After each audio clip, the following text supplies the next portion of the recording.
In this video I'm going to demonstrate how to make a lemon meringue pie.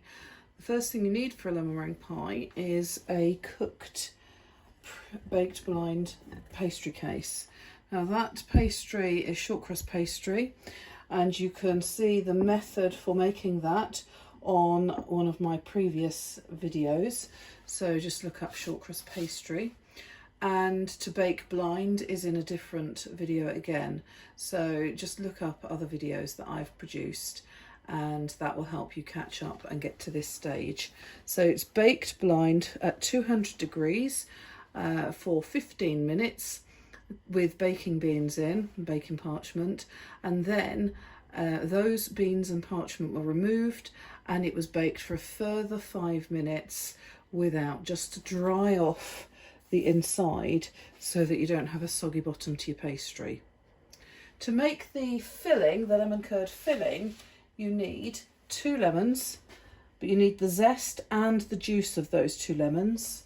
You need 125 grams of caster sugar, very fine grain, 5 level tablespoons of corn flour. Now it's really important that these tablespoons are level. Now a tablespoon is 15 mils, so 15 mils is the equivalent of 15 grams. So you could do 5 times 15 grams if you prefer to weigh, or if you've got a reliable spoon measure like this, you can actually just measure it out as a level spoon, and you want 5 of those, okay? And 2 eggs, but we only want the yolks for the lemon curd filling. So it's 2 egg yolks. We'll keep the whites to one side and keep those for the meringue topping. And then finally 300 millilitres of water. So now to zest a lemon, you can use a zester, which is this. You could dig that in, it's got a rough side to it, and that pulls the zest off. You can see there that the zest is coming off, and then you pop that in the bowl. Or you can use, I use a nutmeg grater sometimes because that is quite useful. Just hold that over a bowl and that will help to remove quite a bit of the zest, but you have to get inside. It's like a mini grater. Or you can use one of any of these surfaces. Now, on a normal grater, you have different surfaces, okay? Now, that is traditionally what you would use for zesting. However, if you have an alternative, I would, because you get most of the zest stuck on this side of the grater. Some of it goes through, but most of it gets stuck there, so you're trying to brush it off. Of these two, that size is preferable for taking the zest off. This is a little bit too big. So it's really down to whatever you've got available to get the zest off the lemon, really. So I'm going to give this a go. And you're just literally getting the zest off. So you want to take it, you don't want the white pith, you just want the lemon zest. A little trick for getting the zest out of your grater is just to gently use a pastry brush, like so. And that should help to remove it all. But you're not grating the pastry brush, so don't brush it too much. And to get the juice, to remove the juice, you take the lemon with both points. Okay, so you've got the points, so you put it on its side, and then under the bridge, so bridge hold, you cut down, and my marble top is a chopping board as well, so you cut down and then place it over a juicer. Easier to use this, okay, because it will then catch all of the pips. You can, once you've got the zest off, because you need a firm skin to remove the zest from, you can roll this or roll it on the table to soften it a little bit, and that will help you extract more juice. But you need the juice of both lemons. When separating the eggs to get the yolk and the white, you need to be very careful, because you really do want to have no impurities in the white for it to whisk well and make a good meringue. So generally what I would do is one of two things. You can either use an egg separator, which you tap your egg lightly, pop it over, and then encourage, whoops, and you just leave it to drain until all the white's gone through, and then put your yolk to one side in a separate bowl. Or just crack the shell very carefully, split it, and then shuffle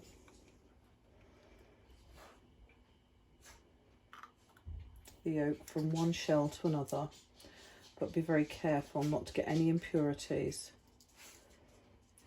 in.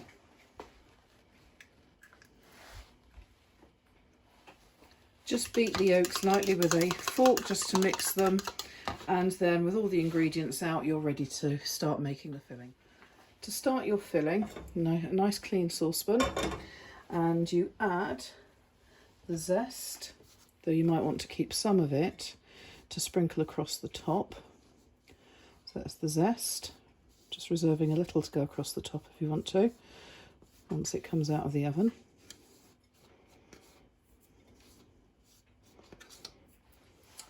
The sugar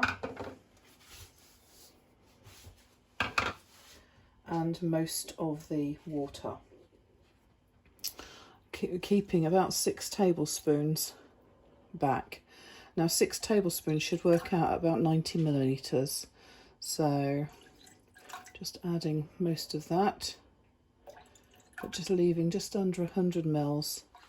So I've held back 90 millilitres of the water because you need to blend corn flour with 6 tablespoons. So it's 5 tablespoons of corn flour blended in with the 6 tablespoons of water to form a paste. Corn flour needs to be added to liquids before they heat, but it's better to blend in and make a paste with some in a small quantity of water compared with the overall quantity of liquid.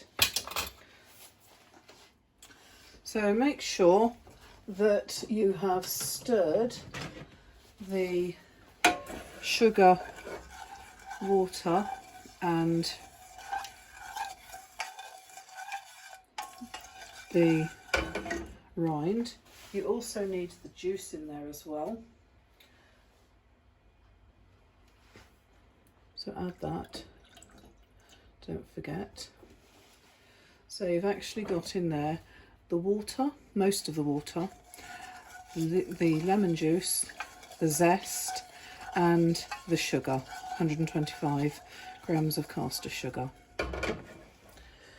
And the corn flour is mixed to a paste. It takes a little while because it feels very stiff at first, but if you keep stirring it will blend in. Okay. Now this can be added to the saucepan, and you can either use a spoon or a whisk to stir this. You want to put the heat on underneath, and then you just stir. So we stir now constantly until the mixture comes to the boil. So I just need to keep stirring to stop it from possibly going lumpy. Either use a spoon or a whisk. But it must be this will thicken the mixture by gelatinisation, and as it's heating, the starch grains within the corn flour will start to absorb the moisture from the juice and the water. As it reaches about 60-65 degrees, they will then start to swell.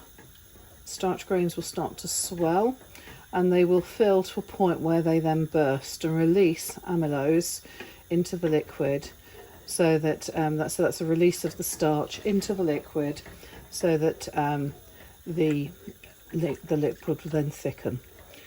Okay, but that only happens once we get to about 85 degrees. So we need to bring any mixture thickened by starch to the boil. So this is what we're doing. So we keep stirring constantly until it comes to the boil.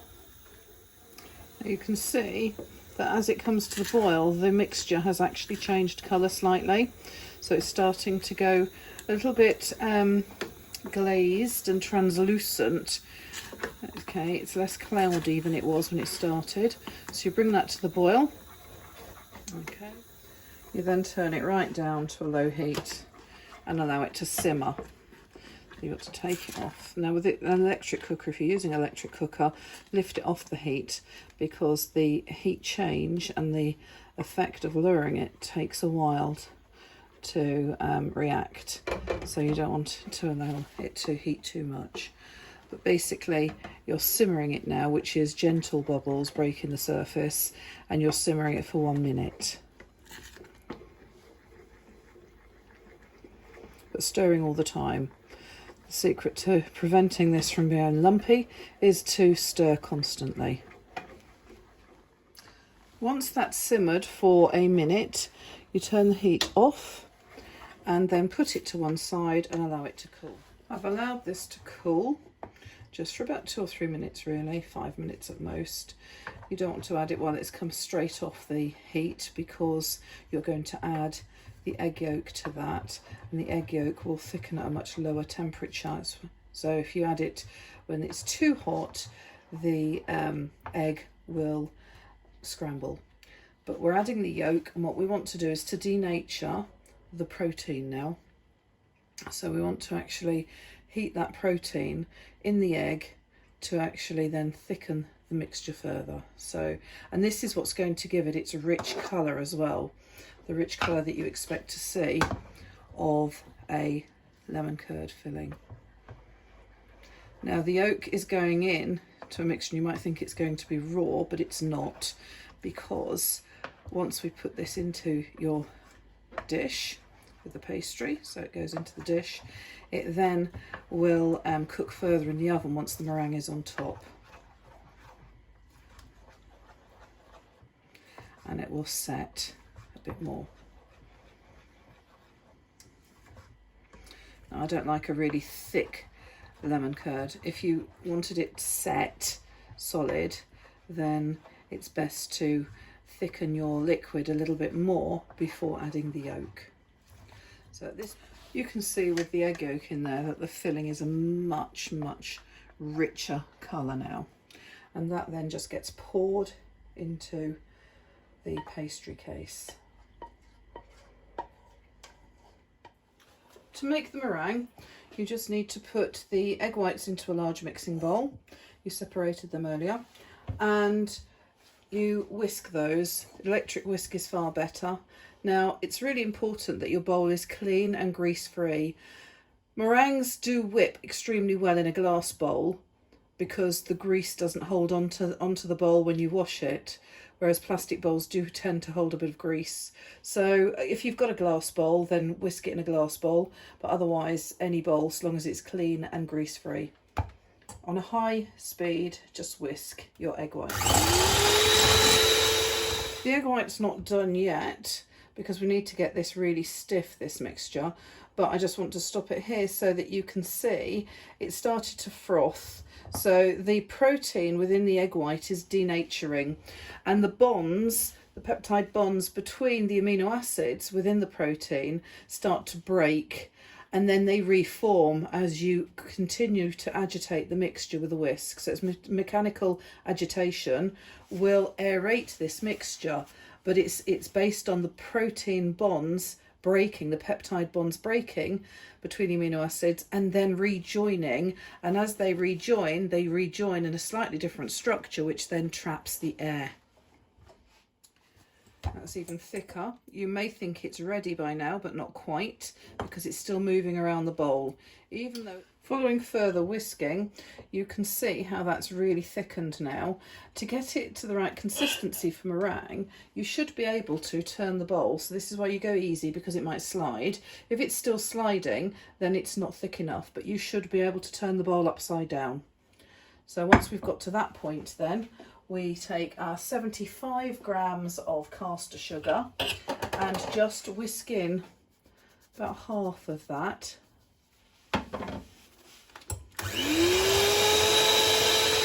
So we've whisked in half of that. We now add the remaining half. You can see that the meringue looks quite glossy now and quite firm, but it's very glossy. It's got a shine to it. So that's perfect for us to use. At this stage, your meringue is now ready to go on top of the lemon curd filling. Now you could spoon that on in blobs and then spread it out slightly and then just peak it by using the back of a spoon, or you could use a piping bag and then pipe it on. So to fill a piping bag, I use a measuring jug, stand it in a measuring jug, pull the bag around the measuring jug, make a gap, and then spoon the meringue into that. You can see this meringue really is quite foamy.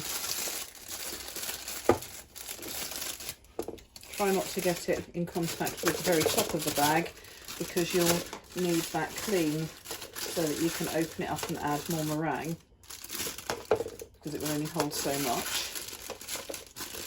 Hold the top and just pull that down to ease it down towards the nozzle. And at this point, really do keep your hand across the top, because you don't want it coming back up, so you twist. Now you don't want to really squash this, because it's actually a nice light airy mixture. And you pipe the mixture. You can start on the outside and work your way in. And to pipe, you just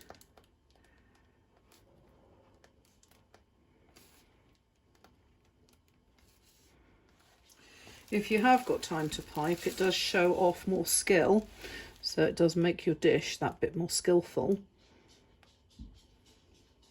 You just keep working your way towards the centre and try and apply even pressure to the bag so that you get your blobs or your piping fairly even in size.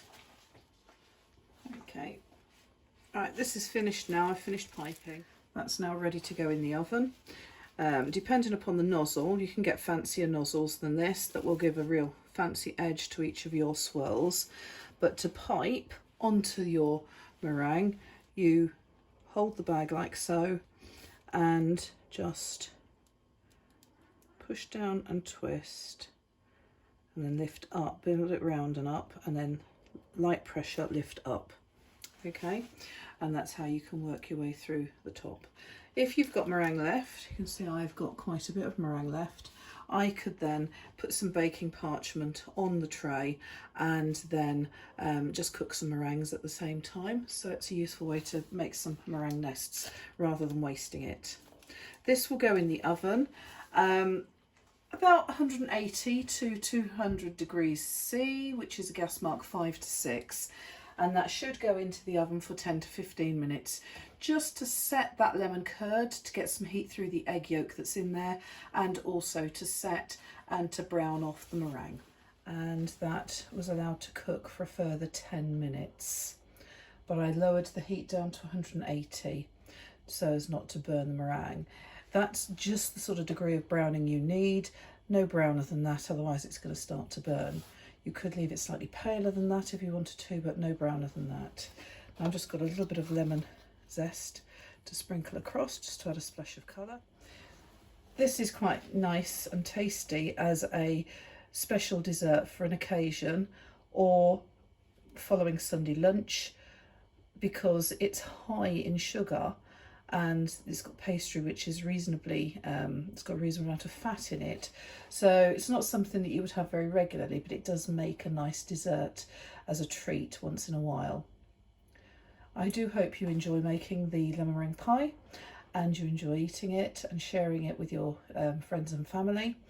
Don't forget to press the subscribe button and share my videos, and come back and visit me another time for more videos.